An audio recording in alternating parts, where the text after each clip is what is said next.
thế giới quanh ta nè.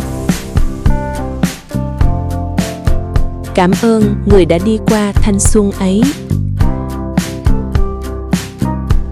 Có những người xuất hiện trong cuộc đời không phải để cùng đi đến cuối con đường, mà để khiến một quãng đường trở nên đáng nhớ hơn. Nhiều năm sau nhìn lại, điều còn đọng lại không hẳn là những lời yêu thương từng nói, không hẳn là những lần nắm tay, cũng không hẳn là những lời hứa về một tương lai rất xa, mà là cảm giác biết ơn. Biết ơn vì đã từng gặp được một người khiến bản thân muốn trở nên tốt hơn. Tuổi trẻ của mỗi người đều có những dấu mốc đặc biệt. Có người nhớ về một ngôi trường, có người nhớ về một nhóm bạn, có người nhớ về một giấc mơ còn dang dở, và cũng có người nhớ về một bóng hình đã từng xuất hiện trong những năm tháng đẹp nhất. Đó không nhất thiết phải là mối tình sâu đậm nhất, cũng không nhất thiết phải là người ở lại lâu nhất, nhưng lại là người để lại ảnh hưởng nhiều nhất. Bởi từ khi gặp được người ấy, mọi thứ bắt đầu thay đổi. Ngày đó, có lẽ bản thân vẫn còn rất bình thường, chưa có gì nổi bật, chưa có nhiều mục tiêu rõ ràng. Mỗi ngày trôi qua khá đơn giản, học hành theo thói quen, sống theo quán tính, và chưa từng nghĩ quá nhiều về tương lai. Rồi một ngày, sự xuất hiện của một người đã khiến mọi thứ khác đi. Không phải vì người ấy yêu cầu điều gì, cũng không phải vì người ấy ép buộc điều gì, mà chỉ đơn giản là vì muốn trở nên tốt hơn trong mắt người ấy. Thế là bắt đầu cố gắng, bắt đầu chăm chỉ hơn, bắt đầu nghiêm túc hơn với việc học, bắt đầu suy nghĩ nhiều hơn về tương lai, bắt đầu biết rằng cuộc sống này không thể mãi lãng phí thời gian. Có những đêm ngồi học đến khuya, không hoàn toàn vì điểm số, mà vì muốn bản thân tiến bộ hơn từng ngày. Có những lần cố gắng thay đổi những thói quen chưa tốt, không phải vì ai bắt buộc, mà vì muốn trở thành một phiên bản xứng đáng hơn. Ngẫm lại mới thấy, động lực lớn nhất đôi khi không đến từ những bài diễn thuyết hào hùng, không đến từ những câu khẩu hiệu đầy khí thế, mà đến từ một người khiến trái tim muốn cố gắng. Có những người xuất hiện như ánh nắng, họ không làm điều gì quá lớn lao, nhưng sự hiện diện của họ lại âm thầm sưởi ấm cả một giai đoạn. Ngày đó, mỗi lần gặp mặt đều thấy vui, mỗi lần trò chuyện đều thấy hứng khởi, mỗi lần nhìn thấy nụ cười ấy đều có thêm năng lượng. Có thể người ấy không hề biết, nhưng rất nhiều quyết tâm của tuổi trẻ bắt đầu từ những điều giản dị như thế. Người ta thường nghĩ tình cảm tuổi học trò rất ngây ngô, nhưng chính sự ngây ngô ấy lại chân thành nhất.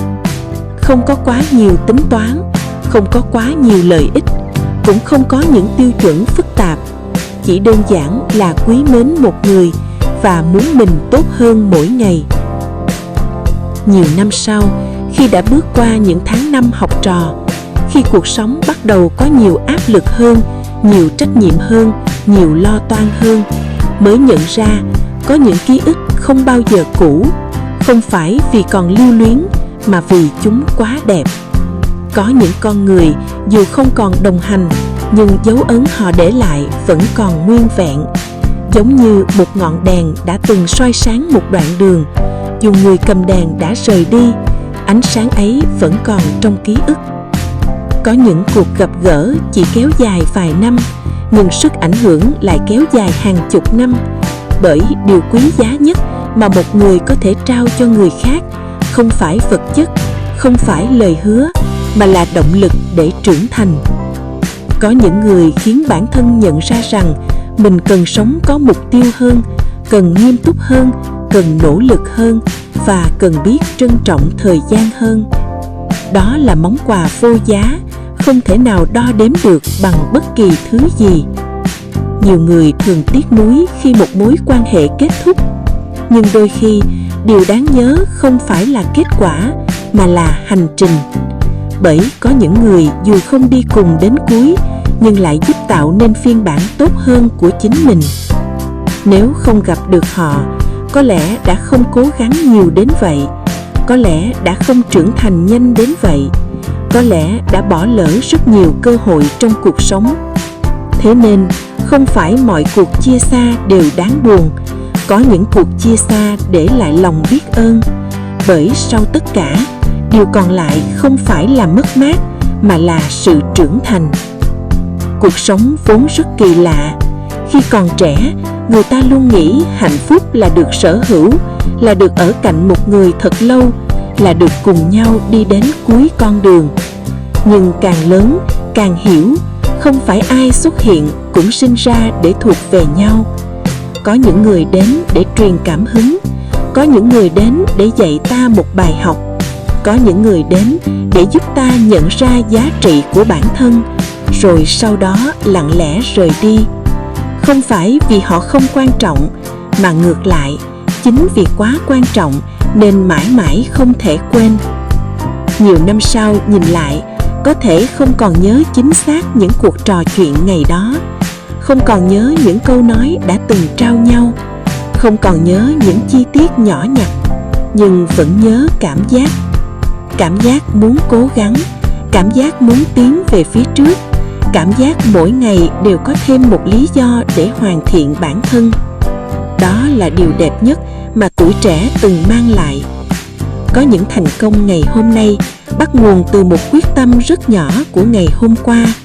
Có những quyết tâm ngày hôm qua lại bắt nguồn từ sự xuất hiện của một người trong năm tháng thanh xuân. Bởi vậy, dù thời gian có trôi xa đến đâu, dù mỗi người đã có cuộc sống riêng, dù không còn liên lạc, thì trong sâu thẳm ký ức vẫn luôn dành một vị trí đặc biệt cho người ấy. Không phải vị trí của sự tiếc nuối, mà là vị trí của lòng biết ơn. Biết ơn vì đã từng gặp gỡ, biết ơn vì đã từng xuất hiện, biết ơn vì đã vô tình trở thành nguồn động lực trong những năm tháng đẹp nhất. Thanh xuân rồi sẽ qua, con người rồi sẽ trưởng thành, những con đường rồi sẽ tách ra, nhưng có những ảnh hưởng tốt đẹp sẽ theo một người suốt cả cuộc đời. Và đôi khi, điều đẹp nhất của một mối nhân duyên không phải là cùng nhau đi hết chặng đường, mà là giúp nhau trở thành phiên bản tốt hơn. Để rồi sau rất nhiều năm, khi nhìn lại quãng thời gian đã qua, vẫn có thể mỉm cười và nói rằng: cảm ơn người của năm ấy, cảm ơn vì đã xuất hiện trong những ngày tháng đẹp nhất, cảm ơn vì đã trở thành động lực để không ngừng phấn đấu, cảm ơn vì đã khiến việc học tập không còn là trách nhiệm mà trở thành một mục tiêu đầy ý nghĩa.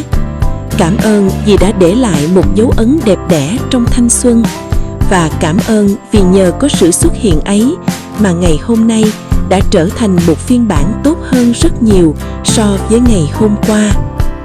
Cảm ơn cả nhà đã xem cùng mình. Hẹn gặp lại ở clip sau nha. Bye bye. Nhớ đăng ký kênh Hoa Nắng để ủng hộ mình nha.